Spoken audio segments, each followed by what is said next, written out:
Let's talk about pre-training camp with the rookies wrapping up today and veterans starting to show up, and hopefully Chris Jones as well. Deneric Prince believing he can be an every down running back, as well as Chiefs president Mark Donovan speaking about the future status of Arrowhead. But first, how about those?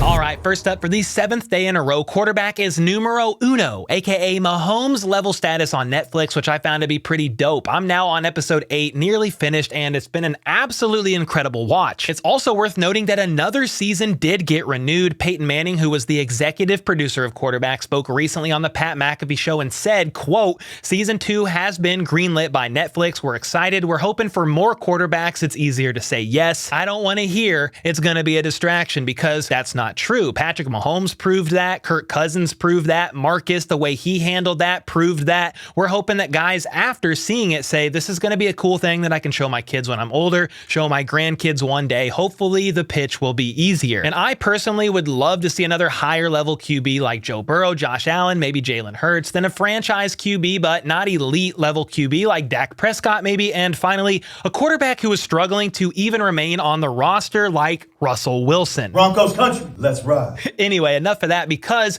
we got to move on to something else that is very important, such as Madden ratings. And I'm not going to stay here long because they honestly don't freaking matter. But of course, Kelsey got a 99, and today it was announced, to the surprise of absolutely nobody, that Mahomes also once again joined the 99 club, with Joe Burrow rated at 95, Josh Allen at 94, Lamar Jackson 91, and Jalen Hurts 88. So basically, I say all that to say it's Mahomes, then everybody else, which is actually a very rare Madden W as far as accuracy is concerned. Another W, albeit minor for Chiefs fans, is that it was announced today that veteran free agent Melvin Gordon was able to find a new home, signing a 1-year deal with the Baltimore Ravens that's worth up to $3.1 million. And the reason I'm happy for him is that the Chiefs had him on the practice squad late last season, and he got a ring, which was nice, and he even said, "I got carried." Oh, the difference is I didn't do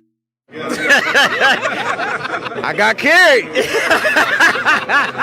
But he wasn't sure if he was even going to get signed by a team at all this upcoming season, and was really hoping he was not done in the league. And he is back for at least another year, this time with the Baltimore Ravens. And if you would like to fly away like a raven or a bird, similar to Nelly Furtado, I would highly recommend buying my coffee, which will mentally leave you buzzing and flying all over the place. That's right, the HBTC blend of benchwarmer brew with origins of Mexico and Ethiopia and flavor notes of chocolate and citrus is a very smooth medium roast that is not too bright, just right flavor-wise. And if you're interested in snagging some beans, just go to coffee.hbtchiefs.com and grab a bag today. All right, next up, today's pre-training camp practice was the last of 3 days that rookies, quarterbacks, and some injured vets were able to get some work in before all the vets arrived tonight and tomorrow, with the first full go of training camp being this Sunday. However, today's practice did have a few players missing, so there were 28 seen out there rather than 31, but all 3 were excused, and those were quarterbacks Patrick Mahomes and Blaine Gabbert, as well as safety Mike Edwards,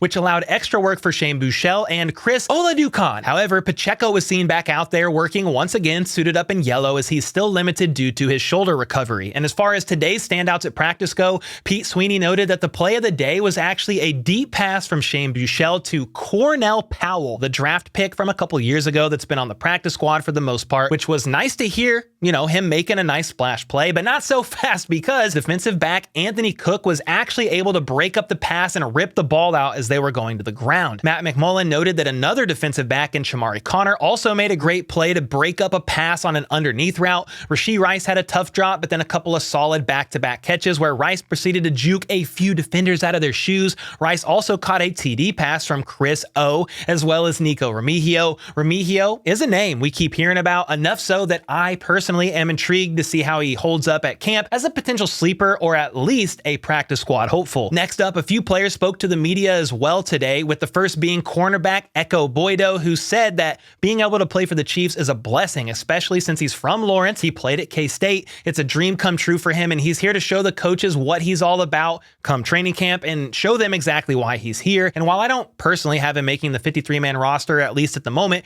he could potentially still find himself playing for the Chiefs via their practice squad. Defensive tackle Keondre Coburn has been focused on learning the playbook through and through first and foremost, foremost, his confidence, he said, is way up from OTAs until now, and he's been taking all the extra time he can to get as ready as he possibly can be. He's also been gleaning a lot from defensive tackle Turk Wharton, who is around but rehabbing and happy to help the rookies out early. And I just gotta say, what the heck is going on here with this second mic placement? You mean to tell me players have to stand there looking like they're pitching a tent for the entirety of every single one of their pressers? They gotta move that second mic, bro. I'm glad I'm not there, because I would have asked one of the players about it during one of their pressers and probably laughed, because I am me, but it is what it is. Anyway, moving on to Deneric Prince, the hopeful UDFA running back with a real chance of making the 53-man roster. He spoke today and was short and to the point during most of his presser, sometimes only saying a few words, but he noted that the most challenging part of the college to pro level transition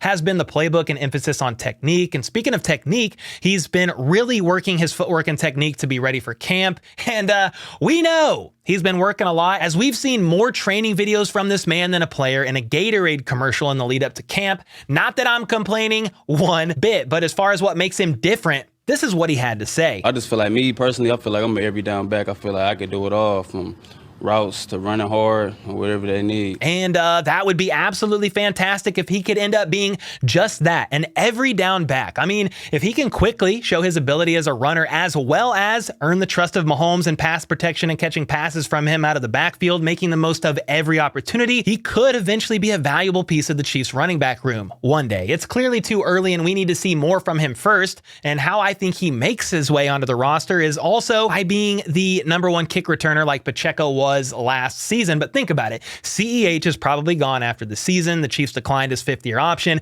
and Jerick McKinnon is 31 years old and not getting any younger. Therefore, if Prince impresses the team enough, you could potentially see a 1-2 combo of Pacheco and Prince in the future, with Prince maybe earning the nod as the team's 3rd down back. Or if he's an every down back, it don't freaking matter. Put Pacheco in here, Prince in there, mix and match. I mean, Pacheco could honestly elevate his game this year in pass pro and as a receiving back. So while it's unclear how the roles could shake out in the future, it's intriguing to think about the possibility, at least, of Prince carving out a real role in the offense maybe one day. It certainly could be sooner than later, but first, let's just hold our horses and see how things shake out when the pads come on and the vets arrive for training camp. And speaking of veterans, the remaining 58 players are set to arrive in St. Joe today. According to Charles Goldman of Chiefs Wire, he said the veteran report date was originally slated for Saturday, July 22nd, but the team pushed it up, and players will begin arriving Friday afternoon and evening. And the reason for that is because the club will undergo its conditioning test Saturday morning, with the first full team practice being scheduled for 9:15 a.m. on Sunday. And you can already see some vets trickling in. I saw Sky Moore, Harrison Butker. I saw Creed Humphrey with a really nice shirt, looking very Andy Reid-like, but somebody I want to keep my eyes peeled for is Chris Jones. Is this man going to show up right away? Is he going to wait, as they are still possibly trying to work out a long-term extension for this man? I need to know, and I need to know quickly, but either way, we're going to keep our eyes peeled. And I would imagine, personally, that it's going to take Chris Jones a few days to get here. I would think a deal gets done within a week or so, and Chris Jones finds himself at training camp because he's getting fined like $50,000 a day, and that's a lot of freaking money. Anyway, this is going to be the 13th year that the Chiefs have had training camp in St. Joe at Missouri Western State University, and it is only gaining popularity as far as fan attendance goes. It was announced today that there's already 80,000 tickets out in distribution and will most likely be the biggest training camp of them all. At least that's what Chiefs president Mark Donovan said, who spoke to the media today as he did his kickoff for training camp. And something I found interesting is when asked about the Royals more than likely relocating and what the Chiefs plan on doing about Arrowhead, like, do they plan on building a new stadium in place of Kaufman, or what's the update? I found this interesting because this was his response. He said that their preference is to continue to renovate and upgrade Arrowhead, with the good news about that being Arrowhead is structurally sound with no major issues. The bad news, though, it's going to, quote, take a significant financial investment every year to keep Arrowhead structurally sound, but there are still 3 options out there on the table, with their preference again being to renovate and upgrade Arrowhead, but option 2 would be to build a new stadium on site, with option 3 being to build a new stadium elsewhere. Well, the end of the lease at Arrowhead is 2031, and they do have a bunch of work to do to meet requirements for the World Cup in 2026. So they are trying to figure out how to be compliant for the World Cup without potentially sinking all that money into something that won't potentially be around for years to come.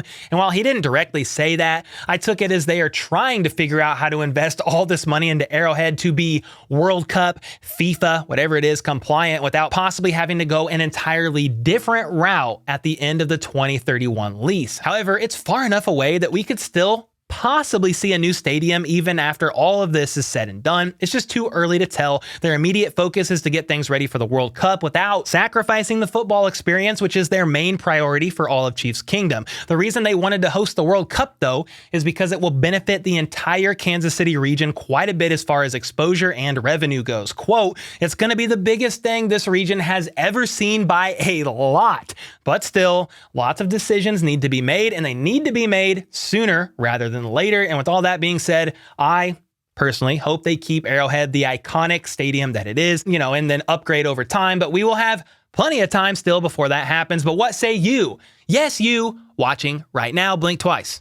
I don't know why I did that, but do you want a brand new stadium eventually in a different location, or maybe over the top of a demolished Kauffman Stadium, or leave Arrowhead alone and just keep renovating it? Let me know your thoughts in the comments down below. And until next time, let's go. Let's freaking go. How about those?